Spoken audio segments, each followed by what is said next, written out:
Hi everybody. So I'm about to go through a major life event. I am going to be a father. I decided to take some time off to really spend this time with my family. But I didn't want to leave you guys hanging, so I put together a few compilations of videos that I've made over the course of the last 8 years on this channel. This one is a compilation of deep Avatar The Last Airbender lore, as well as Legend of Korra lore. Most of this was not covered in the original shows, so it's all things that went past the original series. There might be a bit of overlap, but each one is from a different perspective, so I think each one holds its own weight. If you enjoy this video, please consider liking and sharing. It will greatly help to grow and sustain the channel. And if you like what you see, hit that subscribe button, and you can also follow me on all of my other social medias, all of which are linked down below, and all of which house similar content that I make here on this channel. Now, sit back and enjoy. In between books 2 and 3, there is a huge gap with Suki's character arc. The last we saw of Suki before the Boiling Rock episode were herself and the other Kyoshi warriors being taken down by Azula, Mei, and Ty Lee, and a few months go by before we see her next. So what happened to her during this time? Well, we actually just got the answer to that. Because Suki was the leader of the Kyoshi warriors, she was separated from the rest and given the ultimate punishment. Azula personally sent Suki to the most fortified and ruthless prison the Fire Nation had to offer. Before shipping her off though, Azula tried to toy with Suki, first saying she was going to capture Sokka and take turns tormenting both him and her together. Then she told Suki she would be completely alone in prison, and she tried to scare her by listing everything that made the prison so deadly to its prisoners. Azula then dug deeper, saying that she had failed everyone in her life, especially her fellow Kyoshi warriors, and she finished it off saying that she was going to destroy her friends in Team Avatar while she sat helpless in a jail cell. On the way to the Boiling Rock, her fellow inmates talked about the horror stories they'd heard about this prison, but Suki didn't lose hope, thinking she could escape. When she got there though and looked out the window, her look of shock of how fortified the prison was made the prison guards laugh at her, saying that now that she had seen it, she had realized there was no escaping. When put in her cell, Suki began to do the meditation fighting she had learned from her Kyoshi warrior training. She then found a dumpling weed growing in her cell, something that had actually saved Kyoshi Island from starving one season a few years back while Suki was on the island. And because she was so familiar with it, she knew it was something that could grow even in the harshest conditions. When Suki got her first meal in prison, she saw how disgusting and unnourishing the food was. After seeing another prisoner say this very thing to a prison guard, Suki went up to introduce herself. The girl didn't bite at first, but when Suki said she could give her some good food, which was the dumpling weeds, the girl introduced herself as Bayou. The two then talked about how the food they were given wasn't enough to keep a healthy body going, which was part of what made the prison so tough to be in. The Fire Nation left the prisoners half starved, this way they would not have enough energy to stir up any trouble. This gives Suki the idea to grow more dumpling weeds, because if they plant enough, they could feed the other prisoners, thus giving them the strength to fight back against the prison guards and eventually escape. Bayou was not into the plan at first, saying that she did not care about the other prisoners, but after Suki gave an inspiring speech, she agreed. They eventually recruited the inmates that did the laundry, and they dug a tunnel out of the laundry room that led to their garden. After 2 weeks, they had grown a huge amount of food. However, while looking at the garden one day, one of the inmates that did the laundry came running through the tunnel, telling Suki and Bayou that the warden was coming to do a surprise inspection. Suki and Bayou made it back through the tunnel and hid just in time. Suki watched as the warden lectured Han and the others, and luckily their plan worked. The warden did not catch them. When the warden left, Suki thanked the others for risking their necks, and they said it was the least they could do after Suki had been feeding them. They all then sat together and ate the food that they had grown, and while eating, they talked about how much more strength it gave them, and this gave them hope that they could escape sometime soon. We then get a very telling conversation between Suki and Bayou. Bayou mentions that she's realized that having friends gives you a real advantage, but Suki corrects her, saying that it wasn't about advantages, but building a community and standing together. She makes sure that Bayou understood it wasn't about using others to survive, but coming together so they could escape, and Bayou said she understood. One day, Suki handed some of the food that they had grown to an inmate, but as he was eating, a guard noticed it. This led to the guard grabbing the prisoner, but the other prisoner spoke up and had his back. Things then escalated when they threw the crappy prison food at the guard, and Suki got pumped that it was finally time to fight back. She told Bayu to come help her fight, and though Bayu said she was right behind Suki, she actually ran in the other direction away from the fight. Suki did Suki things and took down a bunch of guards and came to the rescue of a number of prisoners, but when more guards showed up, they fired a warning shot, then threatened them, and this made Suki and the others stand down. They were punished by having to go into solitary, and Suki got a tiny little cell that was a quarter of the size of her old one and had no windows. She then did her Kyoshi warrior fighting meditation to calm herself down, and she told herself that she would escape this place soon. After spending a good amount of time in there, the guards took her out and said that the warden wanted to see her. When she got there, he had the dumpling weeds on his desk and asked Suki about them, but she played innocent. However, when the warden said that he had found her garden and laughed at her for thinking a few vegetables could change something, Suki lost her temper and admitted to it, saying that these vegetables could give them the chance to escape this prison. The warden gave an evil smile as he asked, "Did you know you were betrayed?" This line shook Suki up, but she said he was lying. However, when the warden said that one of her own had come to him and told him everything, her heart sank and she believed him. He then told Suki that all she had built was gone and destroyed, and he told her that she had no friends here. She was completely alone. Suki was then sent to solitary again, and on her way there, she saw Bayu chatting it up and laughing with some guards, and Suki now knew who the rat was. After 2 weeks in solitary, she was let out and she was on a mission to find Bayu. When she asked the others where she was, they told her that Bayu was not in the general population anymore, as she had gotten a fancy room for herself, as well as many new privileges and better food. A little while later, Suki saw Bayu walking on the path above, and Suki again did Suki things, climbing up to her, sneaking through the door before it locked, and slammed Bayu to the ground. When Suki asked her why she strayed away from their plan, Bayu said it wasn't her plan, it was Suki's. Bayu told Suki that she followed her at first because she thought she was smart, but she was never really her friend. She elaborated, saying that after the fight in the cafeteria, she did not want to deal with that heat, so she went to the warden looking out for herself and herself alone and ratted Suki and the others out. This truly angered Suki, feeling very betrayed, and her anger led to her lifting Bayu up and holding her over the edge of the rail, and immediately, Bayu's confidence vanished, telling Suki she was sorry. When Suki realized what she was doing, she dropped Bayu and walked away, but as she left, Bayu called her a coward. Suki went back to her old cell, and she tried to do the Kyoshi warrior meditating, but she lost faith and fell to the ground. She began to cry and lost all hope. But then, something amazing happened. Suki was visited by Avatar Kyoshi herself. The late Avatar told her that her friends loved her and that they had not abandoned her. She told Suki that she was not alone, but when Suki asked how she knew this, Kyoshi just smiled at her and vanished. This gave Suki new hope, and little did she know, at that very moment, Sokka and Zuko were arriving. And you guys know the rest. She escaped with Sokka and Zuko just a few days later. Suki was really tested while locked up. She had hope when she first arrived, but pretty much lost all of it when she thought she was alone. However, Avatar Kyoshi, the person that Suki had dedicated her life to, brought that hope back. Being locked up definitely made Suki stronger, and I think this was a great addition to the Avatar timeline. It helped grow and develop Suki's character, and for me, it made me like Suki so much more. This expansion story really shed some light on how great of a person Suki really was.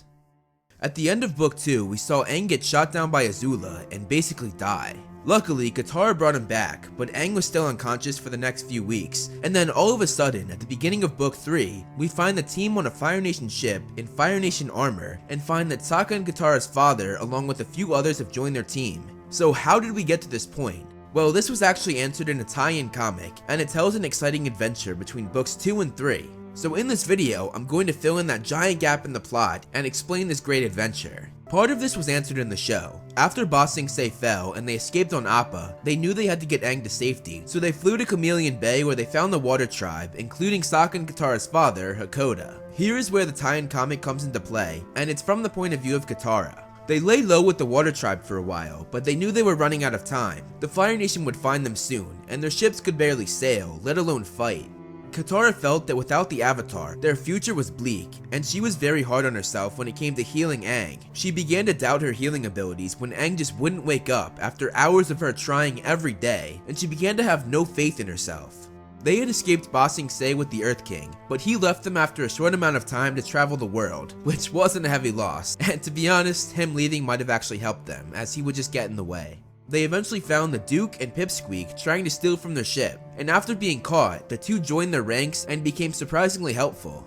One day, Sokka and his father got into an argument, Sokka saying that the whole point of going to Ba Sing Se was to gather an army to invade the Fire Nation, but his father told him that because the city had fallen, he was afraid there was nothing they could do, and before he finished his sentence, Sokka bleakly finished it for him, saying they were giving up. Sokka then told his dad that he was not going to let that happen, and to Sokka's immense shock, his father told him that he spoke like a true warrior, something that made Sokka swell with pride. A few days later, they spotted a Fire Nation scout ship, and they knew it wouldn't be long until they were outnumbered 4-1. It came down to this: if they were going to survive, they needed a plan and fast. They realized they couldn't fight them because they'd be wiped out, and Katara added that they had to protect Aang because if he was captured, the whole world would suffer. To make sure this didn't happen, Sokka came up with a plan saying that they should join the Fire Nation. After people questioned him, saying they couldn't switch sides, Sokka replied saying all they had to do was switch boats. Katara thought it wasn't the craziest of Sokka's plans, but it was one of the riskiest. They got off their ships and rowed away on rowboats. They then had the waterbender splash the ship around and then had Toph finish the ships off, destroying them. They then abandoned their wrecked ships, letting the Fire Nation think they'd already been defeated, and they took their rowboats to nearby land, and there they waited. While on land, Katara had some built-up resentment for her father, and she refused to sit by the fire with him. This was due to the fact that she had some bottled-up anger because he left them as kids, though this plot point would not be brought to the surface until the start of Book 3 after Aang woke up. Just as they had planned, the Fire Nation found the abandoned ships, and they sent word to the Fire Nation fleet that the Water Tribe had been dealt with. The Fire Nation ship that found the wreckage planned to take credit for the Water Tribe's downfall, and as they celebrated by drinking and eating, the good guys planned their attack. They all wore masks, and in the dead of night, they boarded the Fire Nation ship. Before going up, Katara felt guilty for leaving Aang, and told Toph that she shouldn't be there, but should be back with him. But Toph responded, saying that right now they needed her, and that Aang would be fine. Toph then added that if they pulled this off, Aang would have a safe place to recover. As they got on board, they expected a fight, but they instead found the lazy Fire Nation soldiers eating and drinking. Sokka jokingly said that Momo could take them, but this stupidly alerted the Fire Nation soldiers that were ready to fight. Katara took a few of them out with her waterbending, and her father took some men down, allowing for the rest of the Water Tribe soldiers to throw stink bombs, hence the good guys' masks. With the distraction of the bombs, Sokka and Toph took a bunch of them down. They eventually captured all of the Fire Nation soldiers, and Katara was in disbelief that they had pulled this wild plan off. They took the boat to the land they were on before, and after taking their clothes and armor, they dropped the tied up Fire Nation soldiers off. Now having the ship, Sokka recommended they go back to Serpent's Pass, and from there could cut across the Earth Kingdom and head west for the Fire Nation. Unfortunately, he did not have the Fire Nation barricade on his map, so when they got to this point, everyone except for Sokka and his father were worried. The two of them, however, had a plan.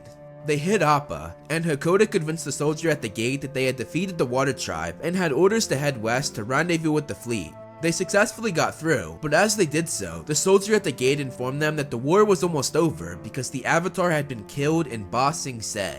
This made everyone super upset, everyone except for Sokka, who was actually happy about this. When Katara asked why he was happy, Sokka said that this was just the break they needed. Katara eventually realized that Sokka was right, and that Aang's supposed death worked to their advantage. And even more, no one suspected them to be living and hiding as soldiers of the Fire Nation, another great advantage. Hakoda figured out the best route they could take, and said that they might actually survive this experience after all. The team knew that living like this would take some getting used to, but Katara said that if they had gotten through the last few days, they could get through anything. They just had to keep on fighting, and be confident that soon, the Avatar would return. Katara continued to heal Aang as much as she could, desperate for him to wake up, and eventually, all of her work paid off, because not too long after that, Aang finally woke up. I stumbled upon this little story or episode that was not part of Book 1. This story is canon and has been approved by the original creators. The story starts from the point of view of Team Avatar about a week before they arrive in the Northern Water Tribe. They were shopping at a merchant center, and while there, Aang found an old airbending relic called an Airbender pendant, which in itself is very interesting, because this is very similar to what he has in the finale of the series. And in the comics after the series, we found out that that necklace ties him to his past lives, because when he destroyed it, he lost his connection with Roku, which he had planned to do and was the whole point of destroying it, but he later finds out that he also cut off his connection with Yang Chen and the rest of his past lives. This shows how important and useful these relics can be, which is a constant theme in the story, how something so small can make such an impact, and this foreshadows what's to come for the rest of the episode. But anyway, Aang gets super excited when he sees this relic, and he asks the merchant where he got it. The merchant tells him that a man traded it for medical herbs 2 days ago. Aang of course gets really excited because he thinks this might be another airbender that survived, and that maybe he wasn't the last airbender after all. When Aang asked where the man came from, the merchant told him that he came from the mountains above, but that he was probably a traveler who got lost, as no one from the nearby village would go up there because the mountains were sacred and it was said to be full of flying spirits. This had Airbender written all over it, and Aang got even more anxious to go up there and see this man. That night, Aang snuck off while Sokka and Katara were sleeping, and he actually feels quite guilty, even apologizing to Katara from afar as he left, which is a perfect reference to him leaving the Air Nation before getting frozen in ice. It shows the profound consequences and guilt that that moment still has on Aang, which is really fascinating, and it shows how the writers of this story truly understand Aang's character. As Aang was flying over the mountains with his glider, he thought to himself that he should have told Katara where he was going, but then realized that she would have said no because she was so focused on reaching the North Pole recently now that they were getting so close, and that was of course their whole mission and journey in Book 1. To reach the North Pole so that Aang and also Katara could master waterbending. There's a line in this story where Sokka calls Katara out, saying that they're going to the north so that Aang can learn waterbending. That's the whole point. She's just getting an added bonus by being able to train with him, and Katara's obsession with reaching the north shows much more depth in Katara's character as well. It's sort of skimmed over in Book 1 how badly Katara wants to become a waterbender, and I think that's where her drive comes from. That's why she's able to stay on her feet for so long while fighting Pakku, a real waterbending master, when he refuses to teach her. She is determined to become a waterbending master, and it's her mission in life. Like most things in Katara's life, this probably stems from the loss of her mother, because her mother gave herself up as the last waterbender in the tribe to protect Katara, and Katara wanted to make that count, to become the best waterbender she can, seizing the opportunity that her mother gave her, and making sure that her death was not in vain. As Aang was flying over the mountains, he thought to himself that had he told Sokka and Katara where he was going, they would have told him that all of the airbenders were gone. But Aang did not give up hope.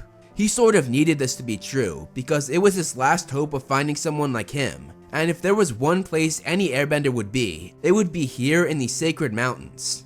Aang eventually finds a stupa, an old airbending statue, which makes him think that at some point there really was an airbender here. Aang then becomes super excited when he sees man-made caves with lights on down below the statue. He runs for it without thinking and without reason, too excited to do anything but meet this other airbender. When he first gets down there, it looks really promising, as it's a room full of Air Nation relics, and in the back corner, a man who is wearing a hood.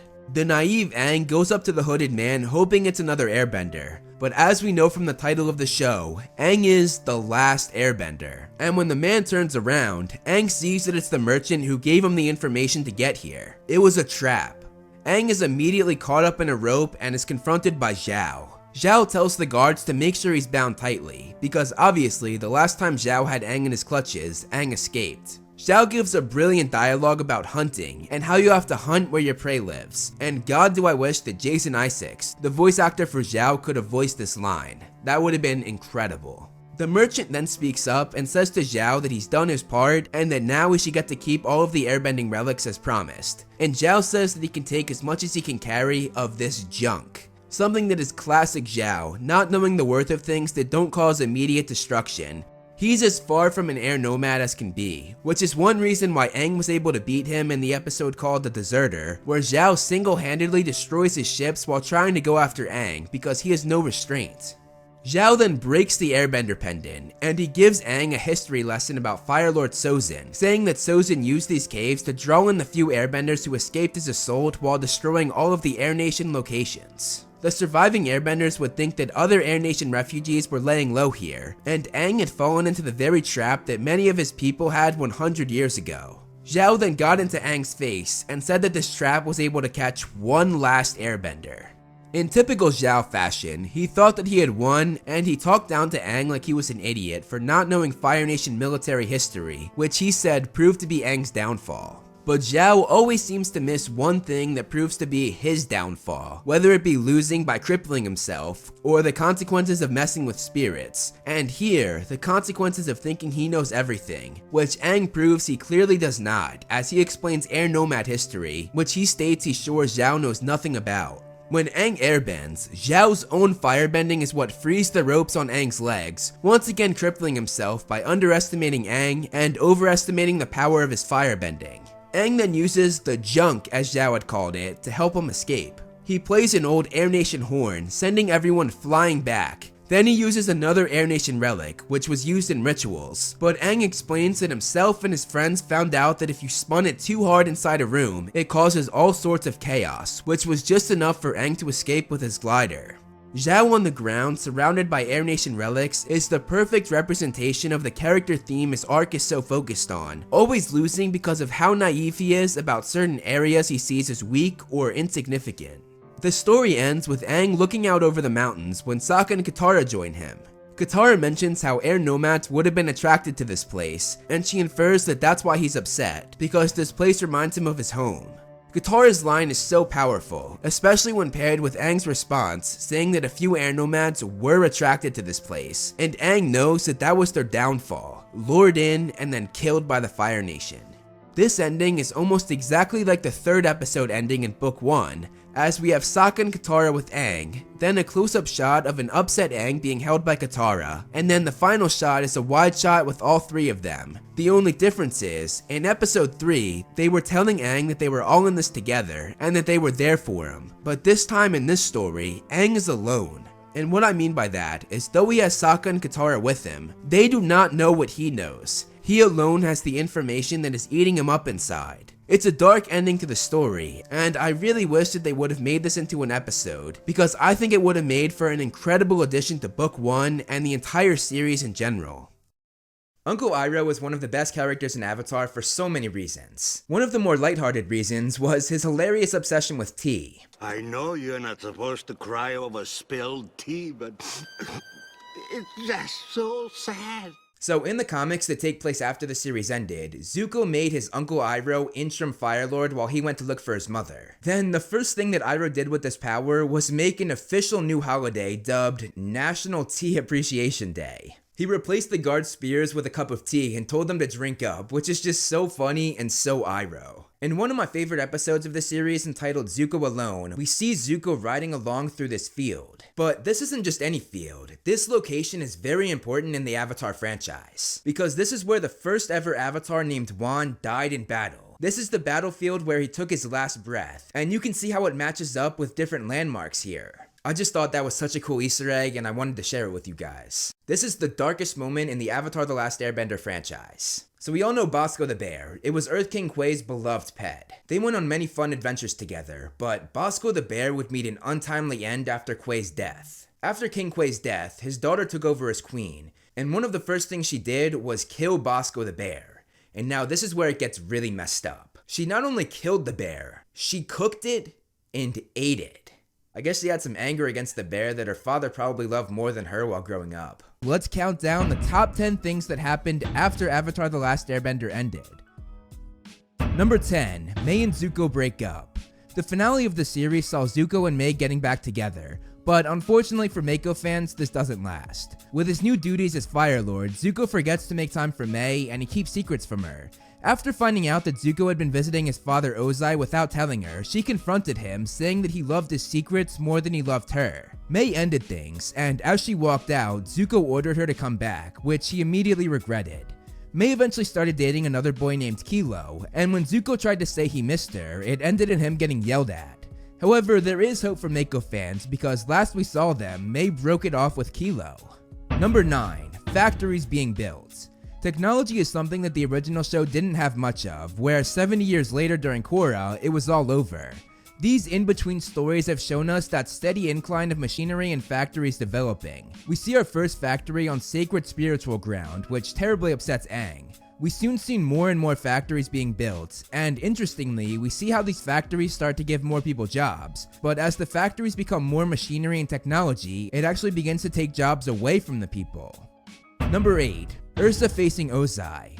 Ursa was the mother of Zuko and Azula, and in the original series, we saw how Ozai forced her to leave. It was clear how terribly he treated her, but luckily, Ursa actually got her own revitalization after the series ended. With the help of Iroh, she works up the courage to face the man that caused her so much pain and heartache. Ozai immediately tries to intimidate her, which she almost does, but we see her gain courage right before our eyes. She told Ozai that she finally saw him for what he was, a small man trying with all his might to be big.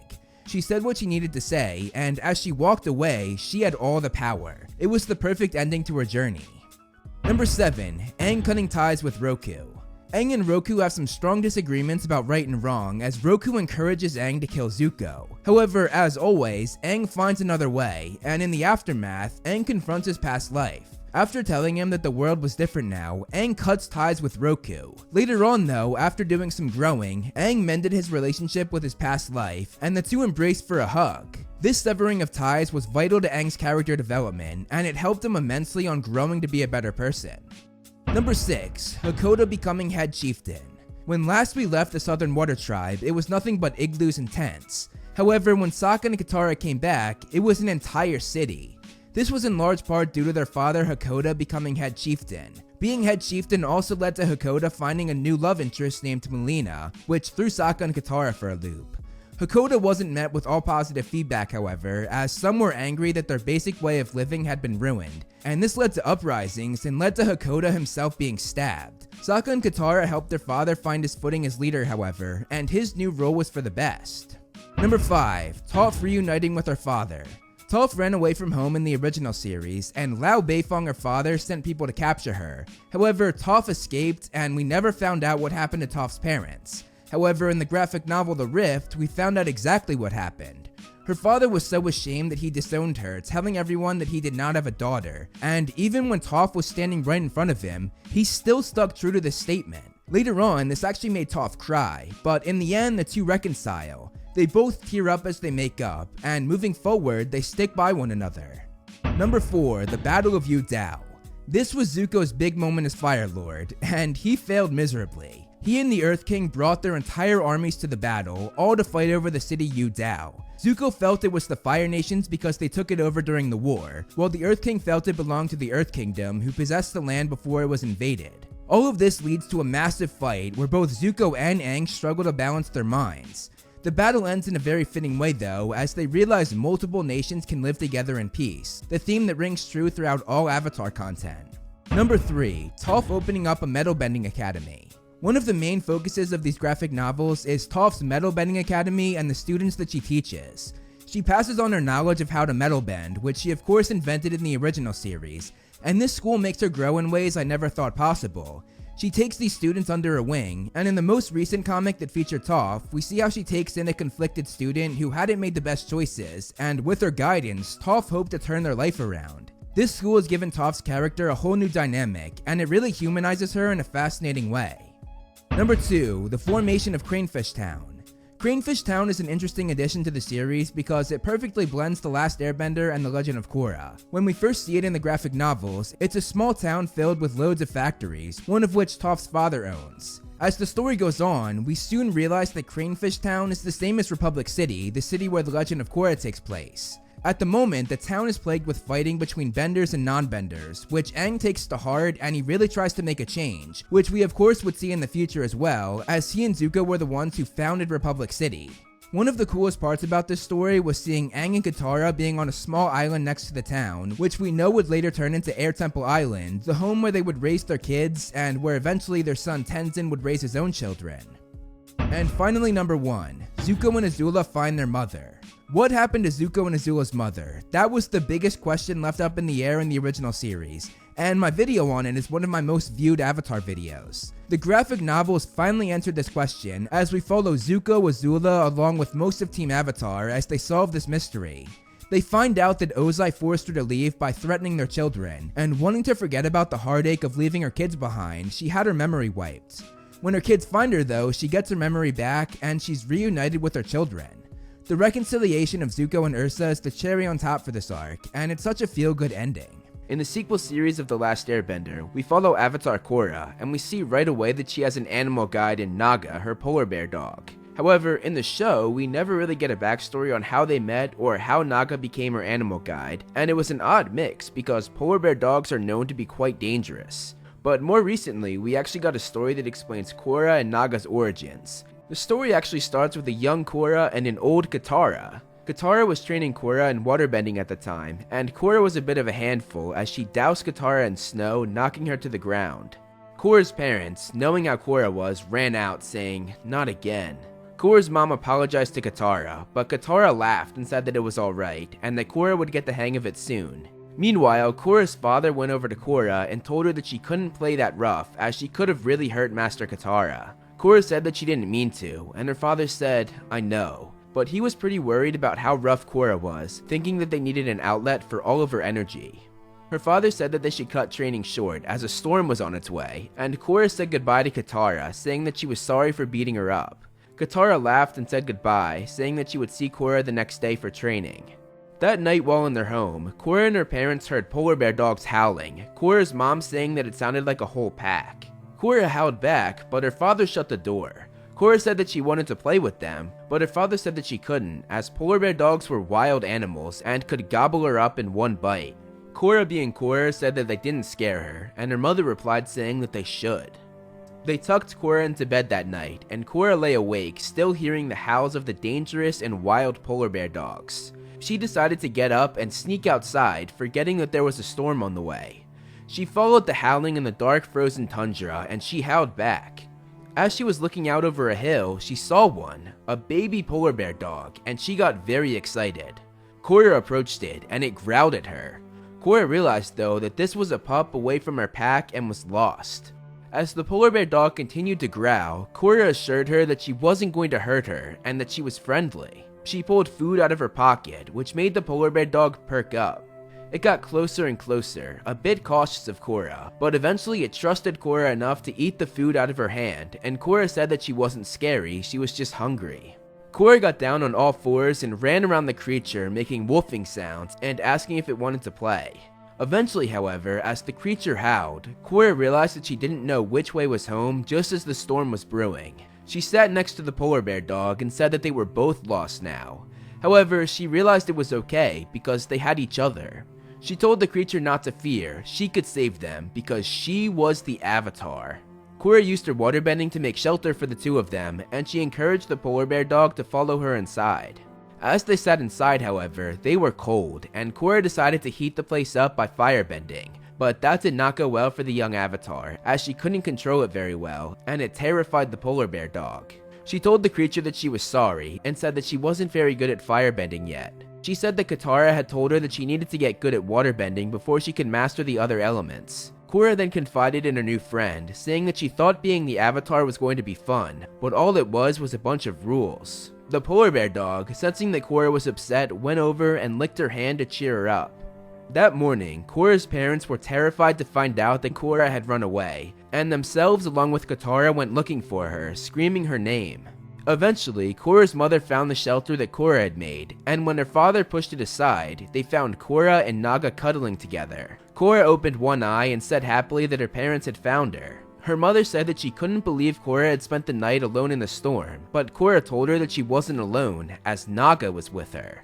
Korra naming the polar bear dog made her parents question her, but Korra said that that's what she had named her. She told her parents that Naga had lost her pack, and that she needed a new family. She asked if she could keep Naga, and her parents didn't quite know how to answer. However, Katara pulled them aside and said that all avatars have had animal guides in the past, and that perhaps Korra had just discovered her own. Katara then said that Naga might be just the thing a high-energy girl like Korra needs. Korra's parents agreed to let her keep Naga, and while back at their house, they watched Korra and Naga run around, both with an insane amount of energy. Her father said that they would tire each other out sooner or later, but Korra's mother wasn't so sure. Korra grew up with Naga as her best friend, and the two went on many adventures together. They balanced each other out, and Korra was able to roughhouse with Naga, ensuring that she wouldn't hurt anybody else. Over the years, the two of them played in the snow, did obstacle courses as Korra rode Naga, and they rode for miles throughout all of the South Pole. Naga was a vital part of Korra's adventures when she went to Republic City, and Naga even saved Korra's life many times, as well as the lives of Korra's team Avatar. Korra and Naga were made for each other, and Naga is the perfect animal guide for Avatar Korra.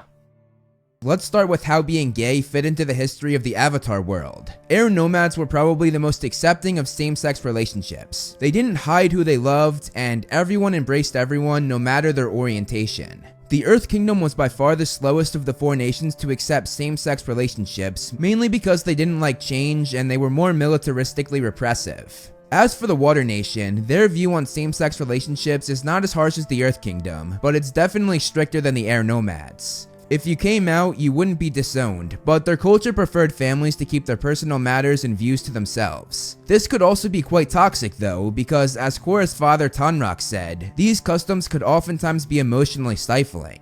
Now as for the Fire Nation, this one is a bit more complicated. For most of its history, they were tolerant of same-sex relationships, but when Fire Lord Sozin began his rule, the same Fire Lord who wiped out all of the Airbenders, he decreed that same-sex relationships were criminal, and he arrested anyone who went against this. Once Sozin and the Fire Nation began to take over more land, specifically from the Earth Kingdom, this made the already hesitant Earth Kingdom fully ban same-sex relationships as well. Because of this, those that were gay were forced into silence all around the world, as the Air Nomads who supported them were gone, the Fire Nation and Earth Kingdom banned it, and the Water Nation told them to keep quiet about it. It's quite sad actually. Now that we know the history of this topic in the world of Avatar, let's move on to the 9 gay characters in the series.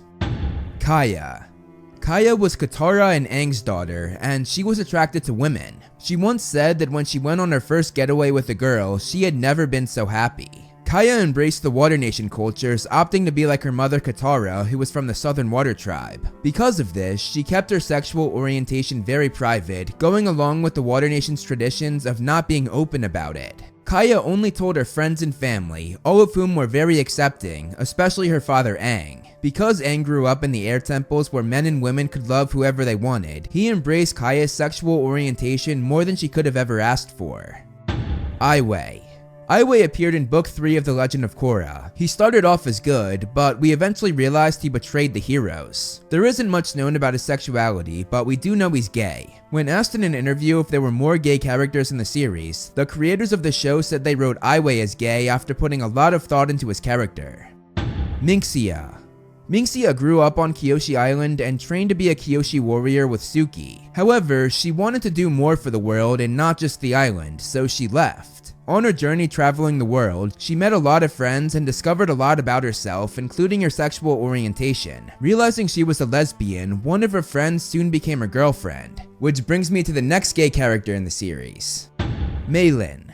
Meilin met Minxia on her travels, and the two soon became romantically involved. Meilin was one of the biggest factors that made Minxia realize she was gay, and they lived a very exciting life together traveling around the world. I always love the moment where we see Minxia introduce Meilin to Suki, because she's just so excited and proud to do it and so comfortable with who she is. Zenko. Zenko was part of a short story canon to the Avatar timeline. After Katara saved their village, Zenko invited Team Avatar to his house where we met Zenko's husband. I guess that's technically another gay character, so there are 10 in the series, not 9. But we never find out his husband's name, so I'm gonna stick to the 9 characters whose name we know. But anyway, they lived a humble and wonderful life, and the two raised an amazing daughter named Chiyo. Korra. Korra is probably the biggest character on this list. She has been revealed to be bisexual. She dated Mako throughout the early seasons, but at the end of the show, we saw her get together with Asami. The creators of the show were actually held back by Nickelodeon, who did not allow them to come out and say she was gay or even let them kiss. So instead, the creators had the last shot of the show see Korra and Asami holding hands, and as they did, they went on a date into the spirit world together. This left many people wondering, and shortly after the series finale aired, the creators confirmed that Korra was in fact bisexual. Korra struggled a bit when coming out to her parents. Though they were both very happy to see her happy, Korra's father Tanrak later said she should keep her personal life private. This upset Korra, who called him narrow-minded, and she stormed out. Tonraq later apologized for this though, and he said she has his full support to do whatever she wanted, even if it meant telling the world she was gay. Asami. Asami is another bisexual character in the Avatar canon. Like Korra, she too dated Mako earlier in the series, and as I said, she ended up with Korra at the end of the series. This has led to a lot of jokes and memes to do with Mako, but at the end of the day, I think he was happy for both of them. After the series ended, many fans wanted to see more of Korra and Asami, and the creators listened and gave the fans just that. We saw their date in the spirit world where the show left off, we saw their first kiss, we saw them together while just living their daily lives, and we even saw them say I love you to one another. Kyoshi. In an interview, the creators of the show said that in the back of their minds, Kyoshi was always bisexual, and they finally decided to make this canon in the Korra comics. While that was where it was introduced, we've seen most of her bisexuality in the Kyoshi novels. She has a girlfriend named Rangi, but we also saw her share some romantic moments with a boy named Yoon. Being from the Earth Kingdom, the nation least tolerant of same-sex relationships, many would think she would hide her sexual orientation, but it was actually quite the opposite. She was very outspoken about her bisexuality, and she attempted to effect greater tolerance for those that were gay in the world. Unfortunately though, these efforts had little to no impact.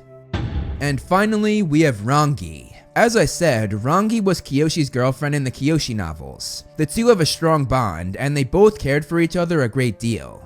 As I said, Kyoshi also shared some romantic moments with Yoon, who ultimately went on to stab Rangi. It did not take long to see who Kyoshi cared for more though, as she killed Yoon moments later. Their story is not yet finished, as there are still more novels to be written in the series, but we left the two as a strong couple ready to take on the world together. And there you have it, 9 gay characters in the Avatar series. Before dying, Iroh actually put together a book for Zuko, and in it, Iroh shared his story and his wisdom, hoping that this would help Zuko when Iroh was no longer there to help guide his journey. Iroh wrote, "I hope these pages remind you of my voice and my presence, for you know I will always be with you." Iroh then shares with Zuko his own point of view on the journeys that they had together. Iroh writes, "You and I stood together and walked a deadly, extraordinary, hilarious, and legendary path. There is nothing I would trade for that time. I will always look back on it as the best time of my long life." Iroh then spoke about the road ahead, and this is the part where Iroh says his final words to Zuko. He writes, "Zuko, we have reached the part of the book when we must face an uncertain future. But now, we are entering a virgin territory, and it is thrilling. It took me decades to develop the knack for it, but now, the unknown fills me with excitement. And for you, I wish you days of hope, a belly full of gratitude, and eyes filled with optimism. That undiscovered country over the hill waits for all of us who are ready to embrace the dream of tomorrow." Iroh then tells Zuko that he has decided to leave his body behind to journey to the spirit world, and he says that he's excited to start this next step in his life. He writes in the book saying, "I will meditate and leave my body and my bending behind. My work is done in this world now." He then writes, "I picture it as my last adventure, and I almost wish you were coming with me, but I know you have much good left to do in this world. Your work is not done, my nephew." In the final entry, Iroh tells Zuko that Zuko is the true legacy of the Fire Nation because of the wise and good choices he made during the course of his life. In Iroh's final words to his beloved nephew, he writes, "The past, like the treasured memories of my time with you, are ashes on the wind, nothing more. The only fires worth keeping alive are the ones we light for the future, for our children, nephews, nieces, and grandchildren. As I prepare to move to the spirit world, I trust you to that good work, my prince. I will miss your voice and your face, my nephew, but know that I am proud of you and always have been. With love and admiration, your Uncle Iroh." Republic City is something that bridges both the original Avatar The Last Airbender show, the continuation comic book series, and the sequel series, Legend of Korra. The origin of the city dates all the way back to the original show, as well as the continued comic book series after the show ended. After the 100-year war ended in the finale of The Last Airbender series, Team Avatar and Zuko, who is now Fire Lord, came up with the Harmony Restoration movement. This would undo what Zuko's grandfather Sozin and his father Ozai had done when they led the Fire Nation to take land that belonged to the Earth Kingdom. The Harmony Restoration Movement would return the Fire Nation colonies, or the parts of land that the Fire Nation took over, back to the jurisdiction of the Earth Kingdom, forcing the Fire Nation citizens that lived there to go back to the Fire Nation. Zuko was all on board for this. However, when Yu Dao was brought into the picture, everything changed. Yu Dao was the oldest of all of the Fire Nation colonies, and the Fire Nation citizens that lived there refused to give it back to the Earth Kingdom. Just to give a bit of history on the Yu Dao colony so we can understand that both sides have fair arguments as to why the colony should stay or go. Yu Dao was a very poor Earth Kingdom village until Fire Nation settlers came to the area. Together, both the Firebenders and the Earthbenders lived and worked together, and with the combination of the two, they were able to make the finest metal of any nation. They turned the poor village into one of the richest cities in the world, and became one of the Fire Nation's greatest assets, despite it not being in the actual Fire Nation territory. It makes sense why the Firebenders would not want to give this up, especially because of how successful they were working with the Earth Kingdom. But it also makes sense why the Earth Kingdom would want the Fire Nation out, because even though they lived in peace, the Fire Nation got most of the wealth, and the Earth Kingdom got next to nothing. Also, it was originally their land, and with the Harmony Restoration Movement, they thought that they would get the land that was taken from them back.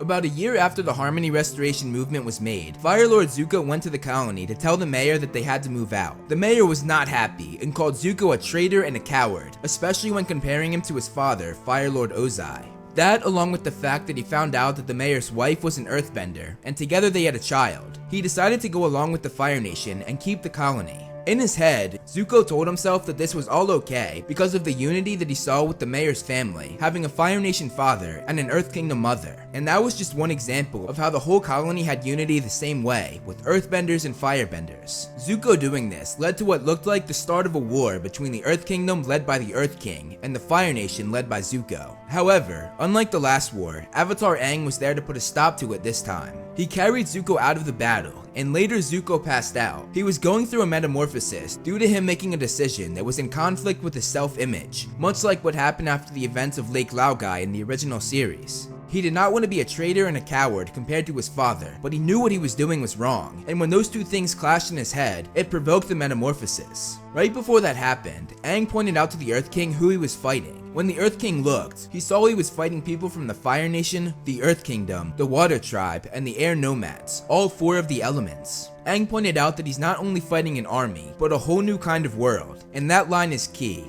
a whole new kind of world. Aang took Zuko to his uncle's tea shop while he was going through the metamorphosis, and Zuko slept for 4 days, clearing his head and making him finally see reason. Both Zuko and Aang agreed that Yu Dao could not continue to be a Fire Nation capital, but also that it couldn't go back to being an Earth Kingdom city either. They knew that it had to become something new. Now this brings us to Cranefish Town and the Earth and Fire Refinery. The Earth and Fire Refinery was created by Lobin and Lao Beifong, aka Toph's father. They set up a factory in a meadow that was rich with natural resources, and they attracted labor forces from all 4 nations. Once again, just like in Yu Dao and the Almost War, the 4 nations coming together as one. Here, however, Lobin took advantage of the workers and his business partner Lao, and when Team Avatar arrived, they put a stop to this. Aang also had another reason to put a stop to this factory, as it was on the land where the Air Nomad celebrated one of his past lives, Avatar Yang Chen. The part about Avatar Yang Chen and the whole meadow goes much deeper, but I'll save that for another video. Moving on, Lobin was kicked out of the Earth and Fire Refinery, and his nephew, Satoru, and Lao Beifong took over. Satoru and Toph also struck up a deal, Satoru offering to sponsor Toph's metal bending school, something that she excitedly accepted. They went on to build a new factory in the shores of the Western Earth Kingdom, right next to Yu Dao. Eventually, that place was named Cranefish Town, named after the fish that surrounded the land. They started with 1 street and 3 shops that supported the Earth and Fire Refinery, but it quickly grew, faster than anyone could have ever expected. By the time Team Avatar came back, it had grown rapidly, Sokka even saying that they could fit 10 Yu Daos inside of it. Earth and Fire Industries was the first factory, but quickly there were dozens more created, making the city extremely large and very profitable. However, there were many problems, especially because there was no government. All they had was a business council, but they could not control all of the violence going on in the city. Benders from other nations fought each other very often. This also made the non-benders living there scared and angry at the benders. This went even farther when benders came to the city looking for work, but when the factories could not employ every bender looking for a job, the unemployed benders turned to a less honest means of using their abilities to attack and steal from non-benders. While Aang was there, he pushed forward the idea of having a police force, which I'll talk about in a minute. Aang also discovered an island in the middle of a bay while he was there, something that again would play a part in the future, which again I'll talk about in a minute. With so much conflict going on in the Western Earth Kingdom area, first with the almost war over Yu Dao and the constant conflict between benders fighting each other and benders taking advantage of non-benders in Cranefish Town, Aang and Zuko decided to do something about it. They knew that they had to find a way to regulate the balance of power, a way to make everyone who wanted to live together in peace equals. For hundreds of years, there had been 4 territories for each separate element, but they realized that while that might have worked in the past, change had to be made. Aang and Zuko decided that there had to be a 5th nation. This nation would be a society open to any one of the 4 nations, benders and non-benders. Now, as I said, some of this is theory and predictions that I have, and this next part is what I think is going to happen, and based on my intense research, I'm almost positive that I'm right. But I think that to regulate the power of this nation, they will turn Cranefish's business council into a council of representatives. And going back to the facts, the council I'm referring to is the United Republic Council. We saw this in Legend of Korra, and the council was comprised of 1 member from each of the 4 nations, making sure that each voice was heard, no matter what nation you're from. We know from Legend of Korra that shortly after the United Republic Council was formed, Republic City followed not too long after that. Bringing everything full circle, Yu Dao merged with Cranefish Town to make one huge city that was renamed Republic City. While the United Republic Council kept order in the government, they needed something else to calm down the violence and crime in the city. This is another prediction and theory that I have, so this part is not canon. I'm going to bring you back to the deal that Satoru and Toph made, where the Earth and Fire Refinery sponsored her metal bending school. We know from Legend of Korra that Toph would eventually become the chief of police, leading officers that were all highly skilled metal benders. And I think that the original members of the police force came from Toph's metal bending school. It makes sense because she would trust them more than anyone, as she herself taught them everything that they knew about metal bending. Also, with Satoru being one of the original founders of the nation, he would have a lot of say and a lot of influence on how to protect the city, and letting his good friend Toph, and the school that was sponsored by his livelihood company, it would be the logical choice for him. Now again, back to the facts. With the United Republic Council in place, and the police force armed and ready to go on Toph's orders, the city was well commanded and well regulated, each nation getting a fair say in the government, and everyone being able to feel safe with the police force. Going back to the island in the middle of the bay that Aang found in the comic book Imbalance, I have another theory. I'm almost positive that this would eventually turn into Air Temple Island, where he formed a new place for air nomads, and eventually his son Tenzin and grandchildren Jinora, Ikki, and Milo would continue the air nomad legacy. And during the events of Legend of Korra, this was of course the home of Tenzin and his family. Now let's dive into the actual city and what was inside of it. They had downtown, which is in the center of the city. This is where they had most of the big shops and stores, and where Korra beat the crap out of those benders in season 1. They also had Republic City Park, which was much more open with fields and trees. This would later be renamed as Avatar Korra Park later on in the Legend of Korra series. They also had City Hall, where most of the government was located, and of course where the United Republic Council was based. They also had the police headquarters, where Toph and her metal benders were located, and eventually a large statue of Toph would be put up in the entrance of the building in her honor. And of course we know that Lin Beifong, Toph's daughter, took over her mother's job as chief of police. The port was another big area. Here, supplies and necessities from the other nations would be delivered, and it was also where the city's factories would ship out their goods to the other 4 nations. The city would also become the home of the sport pro bending, and a giant pro bending arena was built on the edge of the city next to the water. It was made of solid gold, and was one of the most popular spectacles that the city had to offer. The city had many other things as well, like the Ba Sing Se Mall, Central City Station for transportation, which also had a statue of Fire Lord Zuko in his honor, the Southern Water Tribe Cultural Center, which had a statue of Sokka in his honor. And finally, when Aang died, Aang Memorial Island was created, and on it stood a giant statue of Aang. It was located in between Air Temple Island and Republic City, the 2 things that Aang would forever be remembered for creating, changing the world. In this video, I'm going to go over the first time Toph discovered lava bending, as well as her encounter with that lava bender.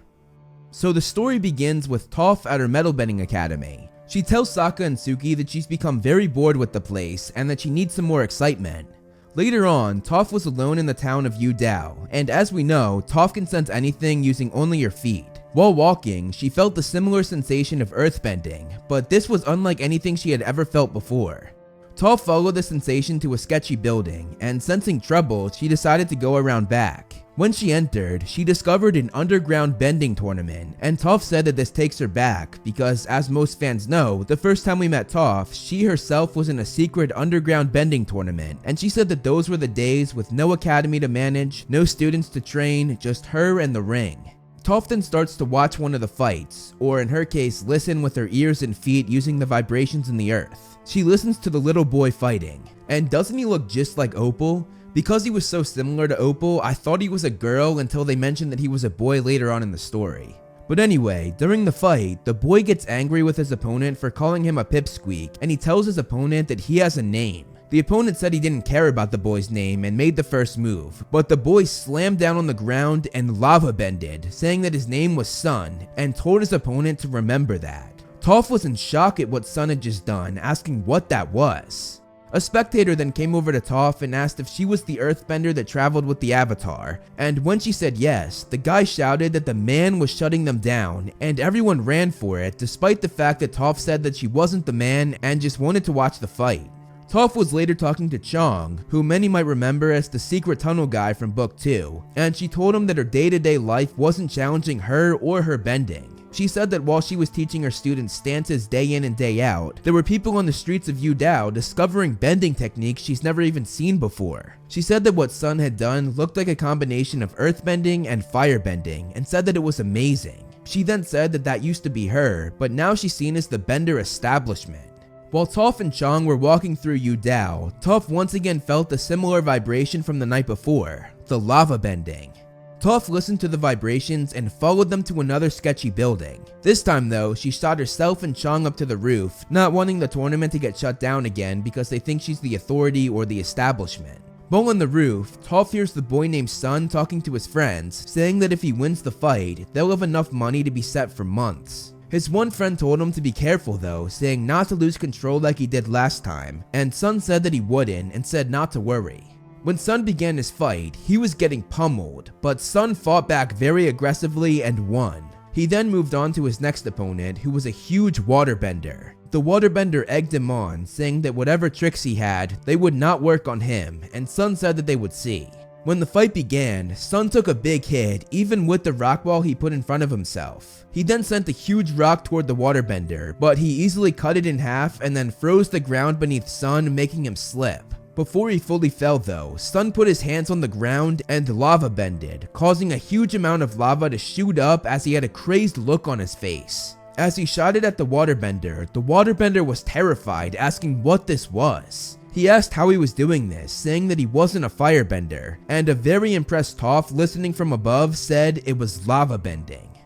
Everyone backed away from Sun, scared of what they were watching. It quickly became clear that Sun did not know how to control his lava bending, and as everyone ran for it, he apologized, saying that he just wanted to win the fight.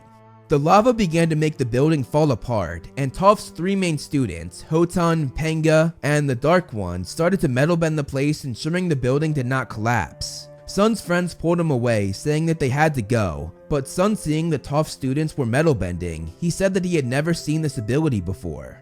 Despite their efforts, the building still collapsed a bit, blocking everyone in. Toph sprang into action, and just as a large piece of metal was going to crush Sun, Toph caught it and saved him. Sun initially thought that he had metal bended, but Toph told him that it was her, saying that he was special, but not that special. Toph and her metal bending students held the place up long enough for everyone to get out, and once they were out, the place collapsed. Toph then sent Sun running away, and she bended pieces of metal to restrain him. His friends screamed to let him go, but Toph said that he just wrecked the whole building, and they needed to talk about it. Sun's friend told Toph that he didn't mean to lava bend, it just happens sometimes. This made Toph sit down and have a talk with them. Sun apologized, saying that he just needed some money, and Toph said that money was good, but staying alive was even better. Sun told Toph that he didn't have a choice because the tournament was the only thing he could do that pays. Toph told him that she was going to give him a choice, and she told him and his friends about her metal bending school. She said it was a place where kids learned metal bending, but more importantly, it was a place for young benders to call home. She looked at Sun and his friends and said that not all of them were metal benders, but they were earthbenders in need of a place to belong, and that her academy could be that place for them. Sun said that she was with the Avatar, and the Avatar was with the Earth King, and they did not like the Earth King and his soldiers. But Toph said that Aang's job was hanging out with world leaders doing his Avatar duty, and her job was taking care of her students, making sure they were safe, and making sure they learned to master their abilities. She then said that she was the first bender in a long time to come up with a brand new type of bending, and though he might not have invented lava bending, it was still rare and special. Toph said that she wanted to be the one to teach him how to be a real lava bender. She then said that on top of that, he would get the opportunity to learn brand new bending skills with 3 of the best metal bending teachers in the Earth Kingdom, referring to Ho-Tun, Penga, and the Dark One. When Sun was still hesitant, Toph said that she had one more thing to offer him, saying that if he joined, he would not have to sleep outside ever again. He'd have a roof over his head as long as he needed it. Toph then added that if he didn't like it, he could leave and no one would stop him. Sun looked at his friends and told Toph that he wanted to join, and Toph responded saying that she was glad to hear it. Toph discovering lava bending led to her school expanding a great deal, because now it was not only a metal bending academy, but a lava bending one as well. Meeting Sun opened so many doors for the greatest earthbender in the world, allowing her to expand her school. In the world of Avatar, dragons are so interesting because they play a huge part in the series, as they were the original firebenders. Each element of course has a creature or thing that human benders learned from. The airbenders learned from the flying bison, the earthbenders learned from badger moles, waterbenders learned from the moon, and as I said, firebenders learned from dragons, which I honestly think is the coolest one out of the 4. The origin of this gets a little confusing when you mix Legend of Korra information with Avatar The Last Airbender information, because in Legend of Korra, we learn that humans got their bending abilities from the lion turtles, but in Avatar, they say that they learned from the 4 creatures or things I just mentioned. So how it goes is, the humans got their abilities from the lion turtles, but they were not able to use it well. So they had it, but then they learned how to harness their ability from the 4 creatures or things. The very first Avatar, Avatar Wan, or Avatar 1, you see what they did there? He lived on the Fire Lion Turtle Village, and this lion turtle granted the power of fire to those who traveled into the spirit wilds. Eventually, Wan was banished from the village, but the lion turtle allowed him to keep the power of fire. Now he might have had the ability to firebend, but he was no master of it. And so, this is where the dragons come into play. Wan befriends the creatures and they teach him how to harness his ability. They show him how to make fire an extension of his body, and they teach him the movements that would later be referred to as the Dancing Dragon, something that firebenders would study for the rest of time. The Dancing Dragon was most heavily studied by the Sun Warriors, who were a civilization that predated the Fire Nation's formation by thousands of years. Their philosophy regarding firebending was pure and uncorrupted, something that is pretty much the opposite of the Fire Nation, which focuses on anger, aggression, and hate to firebend. One of the Sun Warriors' main purposes was to guard the 2 great firebending masters, Ran and Shaw, 2 dragons that hold the ultimate secrets of firebending. They had shared their wisdom with all of the Sun Warriors, as well as a few others over the years, and they did this by breathing multicolored fire that revealed all of their wisdom. Though the dragons only share the secrets of firebending with those they deem worthy. If you go before them and they do not deem you worthy, they kill you on the spot. The next time we see dragons in the Avatar timeline, it's thousands of years later. And now this brings us to the expanded story that I told you about in the intro. This story was not in either TV show, it was actually in the comics, and I don't think most people even know that this comic exists. It focuses on Aang and his friend Kuzan. Also, just a bonus fact, Kuzan, Aang's friend from the Fire Nation, was the inspiration of the name that Aang took on while blending in at the Fire Nation school years later. But anyway, this story takes place before Aang was frozen in the ice, and at this point in time, there were loads of dragons in the world, most of them living way up in the mountains. Aang explained that they were rather shy creatures, which might surprise a lot of people, including Zuko actually. Aang and Kuzan decided to go looking for them, and after climbing up 3 different mountains, they finally found one. When they got there though, they discovered a man who was egging the dragon on, and the 2 boys watched as the dragon flew out of its cave and chased the man. Thinking that he was in trouble, Aang was about to help this guy, but the 2 boys then heard some men that were clearly working with the first guy. When they took a look, they saw people in the dragon's cave, and they were stealing the mother dragon's egg, which these thugs hoped to sell for a hefty price on the black market. Aang and Kuzan decided they were not going to let these thugs get away with this, so they came up with a plan to scare them. To make them think the mother dragon was back, they had Appa roar and sent flames in their direction, and the thugs ran for it. Aang then went up to retrieve the egg. When he brought the egg back to the mother dragon, however, the dragon thought that Aang was trying to steal it, so she slammed him in the back, making Aang drop the egg over the cliff. Though he was knocked down, Aang jumped up, jumped off the cliff, caught the egg, and used his airbending to cushion the fall. This made the mother dragon realize that Aang was protecting the egg, not stealing it, and the dragon licked Aang in appreciation. They returned to the cave, and Kuzan hilariously asked if the dragon could give them a ride as a reward, but the dragon angrily shot fire out of her nose, and Aang knew it was time to leave. Not long after this story, Aang became frozen in ice, and the era of Fire Lord Sozin began. Fire Lord Sozin was ruthless, and he was responsible for almost causing the airbenders and the dragons to go extinct, though in both cases there were some survivors. While Fire Lord, Sozin started a tradition throughout the Fire Nation where they would hunt dragons, and it was dubbed the ultimate sport. Anyone who managed to slay a dragon earned the honorary title of Dragon, and their talents as firebenders would become legendary. Near the end of the 100-Year War, this sport had taken a toll on the dragon population, and eventually, dragons were thought to be extinct, and the man who supposedly killed the final dragon was Iroh. However, Iroh had actually lied to the world, and this was his way of protecting the final two dragons, Ran and Shaw, who, as I said, were the dragons who lived with the Sun Warriors. Iroh had gone to the Sun Warrior civilization, and Ran and Shaw deemed him worthy, meaning they showed him the ultimate secrets to firebending. Like everyone else who Ran and Shaw deemed worthy, which wasn't many, Iroh swore to never reveal their existence, and this is why he told the lie of killing the last dragon. By telling this lie, it made everybody think that the dragons were extinct, meaning no one would go looking for them anymore, ensuring Ran and Shaw's survival. A few years later, Aang and Zuko visited the Sun Warrior civilization, and they were both deemed worthy by Ran and Shaw as well, which in turn gave Zuko the ability to firebend using peaceful methods rather than hate and aggression, the things that he had used up until this point. We've seen a total of 7 dragons when looking at all Avatar content, meaning Avatar The Last Airbender, Legend of Korra, and the comics.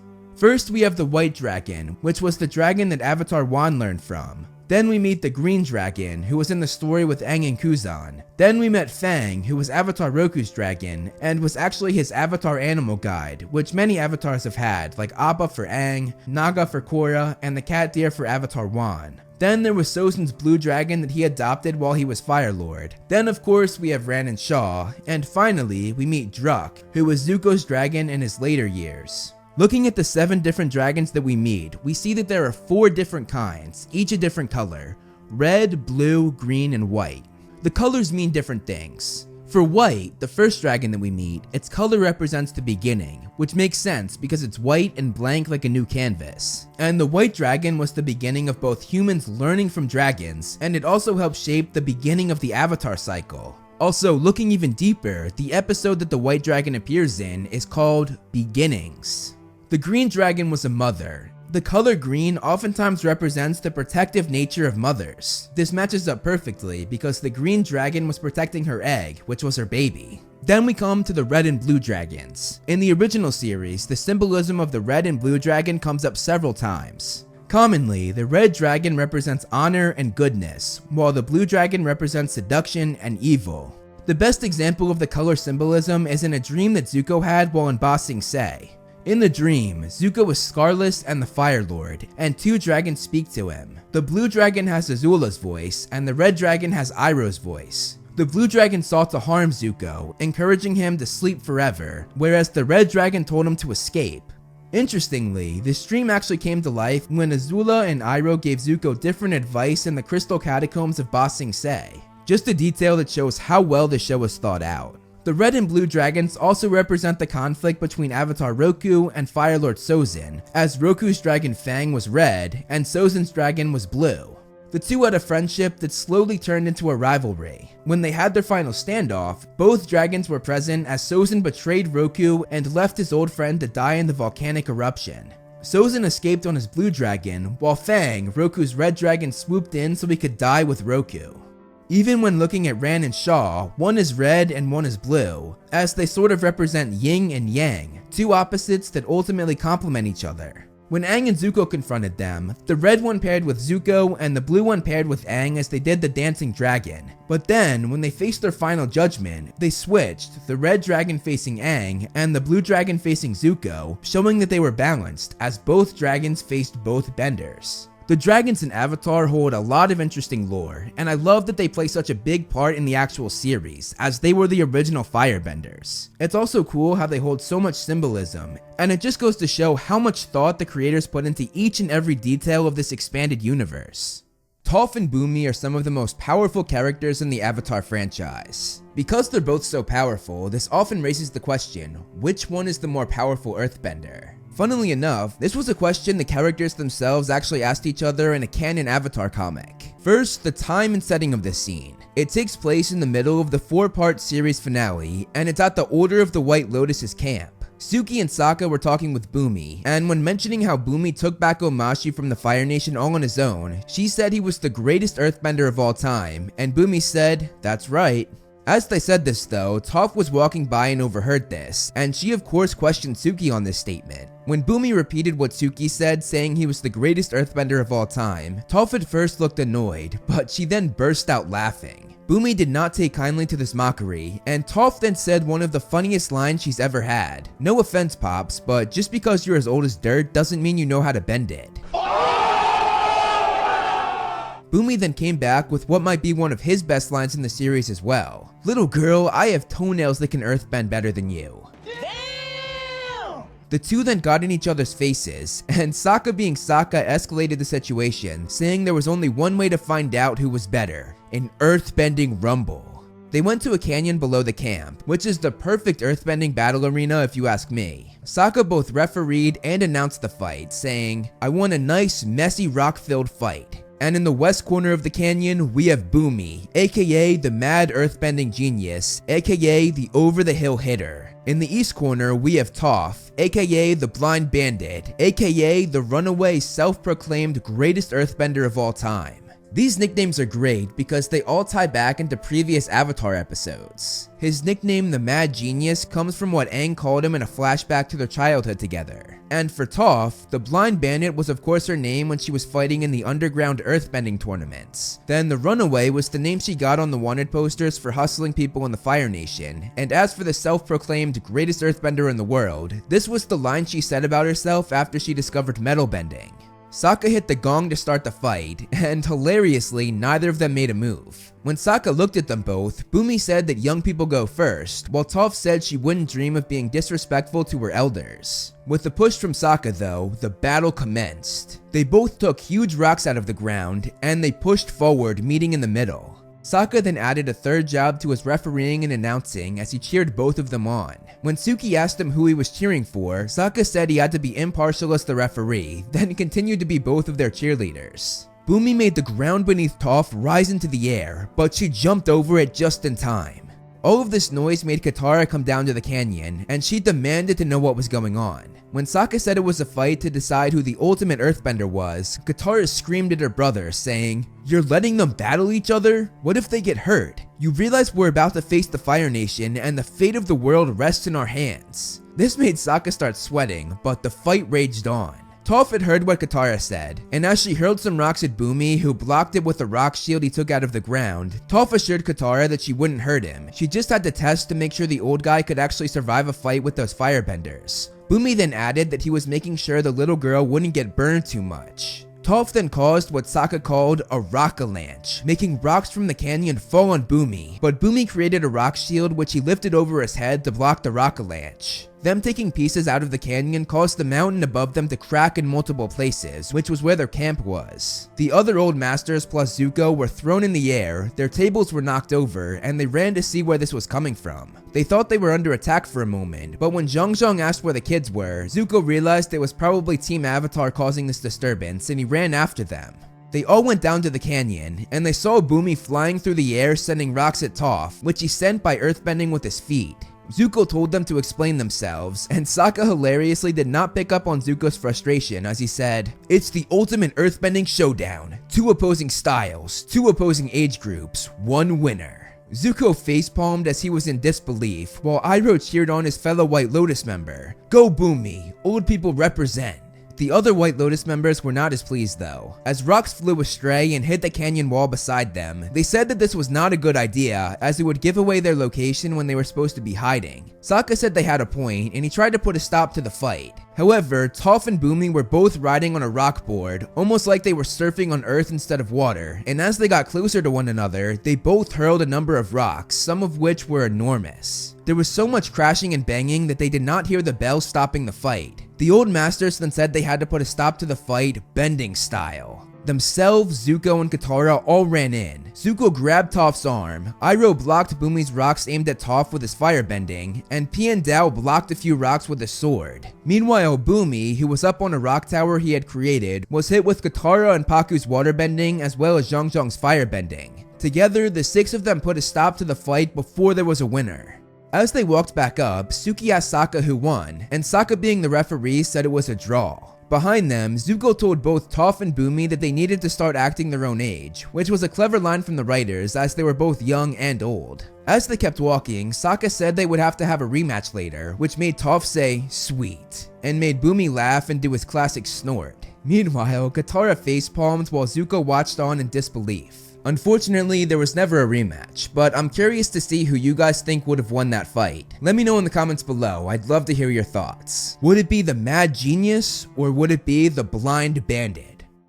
The final scene from The Legend of Korra ended with Korra and Asami going on vacation together in the spirit world. They hold hands, and as they walk through the new spirit portal in Republic City, the two stare lovingly into each other's eyes. But what happened with these two after the series ended? Well, the creators actually answered this question, and in this video I'm going to explain Korra and Asami's relationship starting right after we left them in the final shot of the series. Korra and Asami walked through the spirit portal, and the spirit world was magnificently beautiful. The two flew on the back of a dragon bird and explored many different places across the spirit world, from the giant mushroom-like plants to swimming in the spirit waters, and to enjoying picnics on the water side overlooking a mountain. One day they decided to climb that mountain. However, they discovered it was a spirit who threw them away, making them lose all of their supplies. Korra narrowly saved herself and Asami by airbending, but she became very distraught.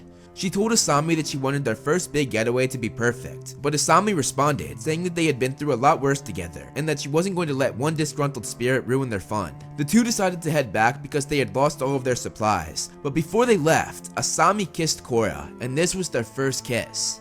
While telling this story, the creators took us back to the original series, probably mainly because so many people said that their relationship came out of nowhere, something that I actually argued against in my Legend of Korra review that I made a while back, saying that it did not come out of nowhere. The creators had Korra and Asami talk about how the relationship began, and Korra mentions when they first met and Asami took her race car driving. Korra said that doing this made her relieved because her whole life she had always been told that she was too wild, too emotional, and too intense. But when she met Asami, Korra realized that she was just as intense as her. She went on to say that she never met anyone who ever got her the way Asami did. The creators then had Asami go back to the original series, and they told us exactly when her feelings for Korra began, proving to the audience that their relationship wasn't out of nowhere. She said that while Korra was gone for those 3 years in between books 3 and 4, it was the longest time of her life, and while Korra was gone, that was when Asami realized how much Korra meant to her. Asami then went on to say that she almost told Korra this in a letter, but decided against it because she was scared that if Korra did not feel the same way, she would never return home to Republic City.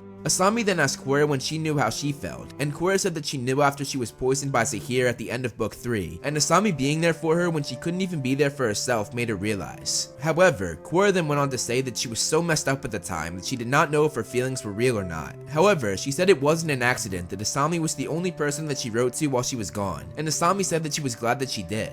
As the two left, Asami said that she wished they had longer because once they got back in the city, they wouldn't have a moment to rest. Hearing this, Korra decided to extend their vacation by visiting her parents, something that Asami was hesitant about, but Korra did not notice as she was too excited, and she told Asami that they would be thrilled about the two of them. Here we see the creators add the classic coming out to your parents scene, which I really liked.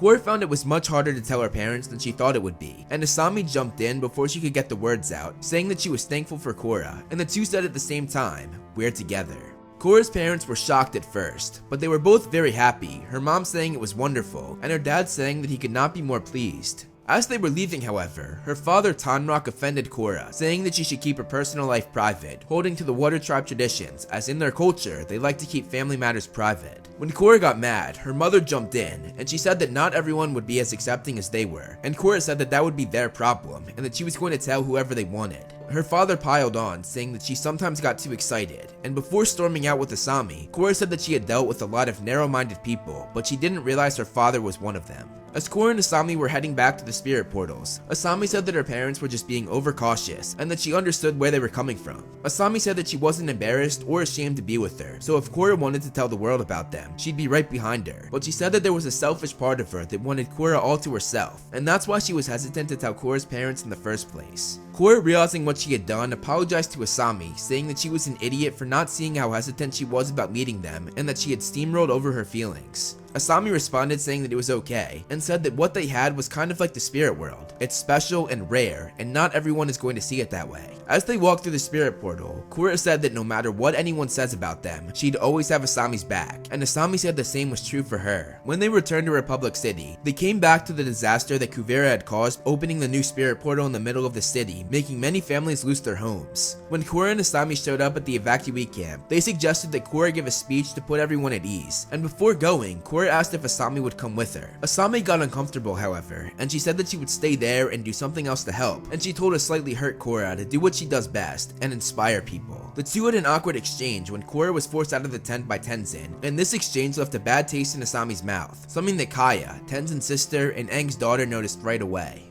When Korra returned after giving her speech, she and Asami worked together creating new homes for the evacuees, and looking on, Tenzin said to Kaya that they made a great team, something that confirmed Kaya's suspicions about the two of them even more as she agreed with Tenzin.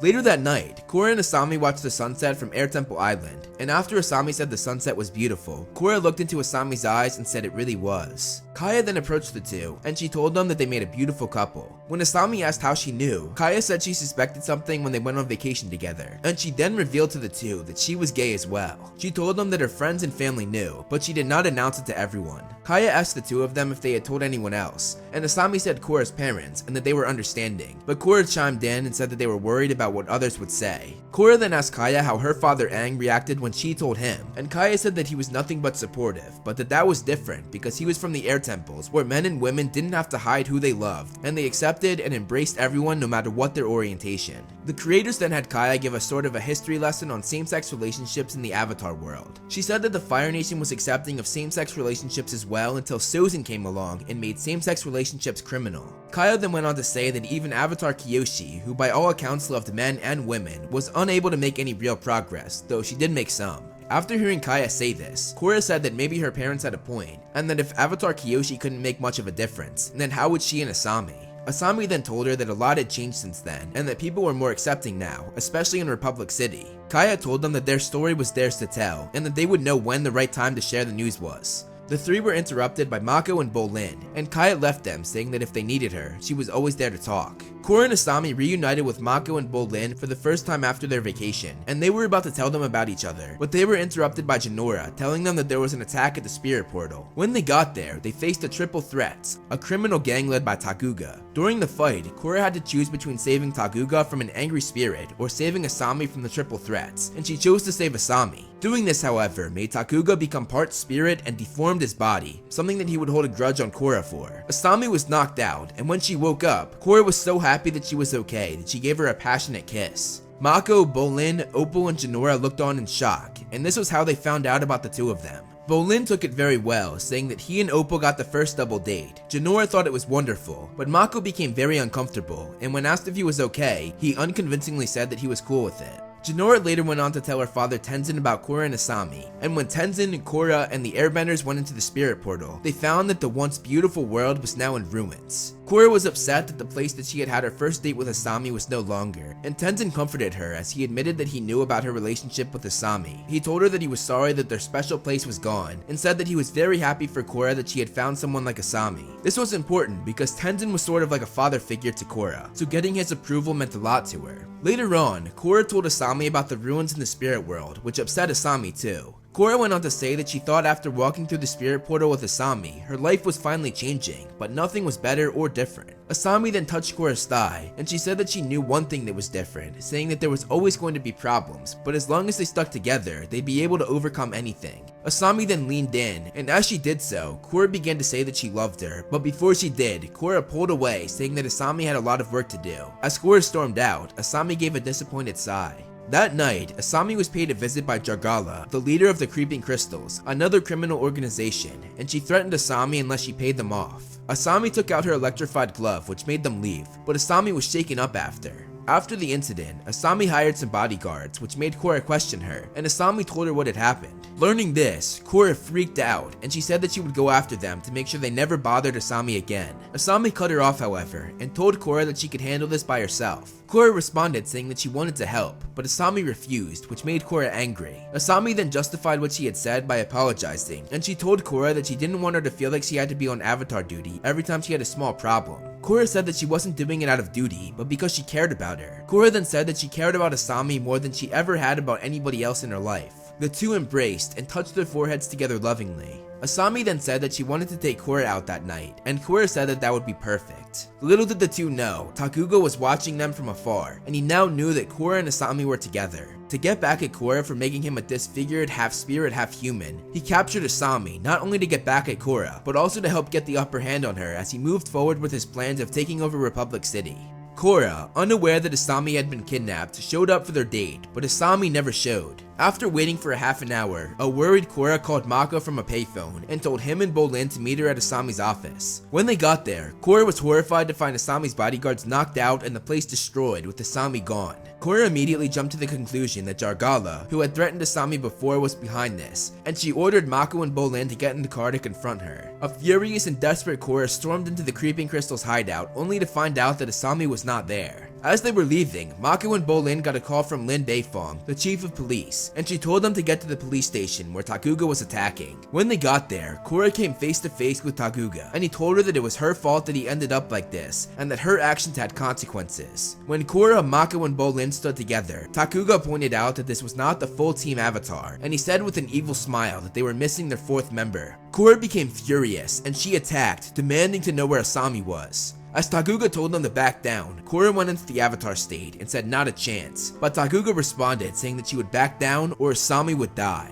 Korra left the Avatar state and looked up horrified to see Asami being held captive on the ship above, and she said that this was all her fault. The triple threats escaped with Asami, and they began to take over Republic City. After a while, Korra was growing frustrated as they hadn't made any progress to get Asami back. During a stakeout with Lin, Bolin, and Mako, Korra asked why they couldn't go after Takuga now that they had the triple threat surrounded, and Lin said that they couldn't because Takuga was threatening to turn the neighborhood into rubble. When Korra got more frustrated, Lin touched Korra's shoulder and said that she was sorry about Asami and that she had heard the two of them were together. She then promised Korra that they would get Asami out of harm's way, and this cheered Korra up a bit, but she then said that she and Asami had been in tough spots before, but this time it felt different. When Korra walked away from the others, she was approached by Mako, who asked how she was doing. When she said not great, Mako told her how he felt when the two of them liked each other, and Tarlok had captured Korra, events that took place all the way back in Book 1. He told Korra that at the time, he blamed himself and was worried out of his mind. He said that because of this, he knew what Korra was going through now with Asami, and for that reason, wanted to help Korra find her. He told her they were going to sneak away from Lin and look elsewhere, and Korra was so grateful that she hugged Mako. Mako then said to her that if she noticed he was acting a little weird, it was because he had never had one of his exes date another one of his exes, and it would take a little getting used to.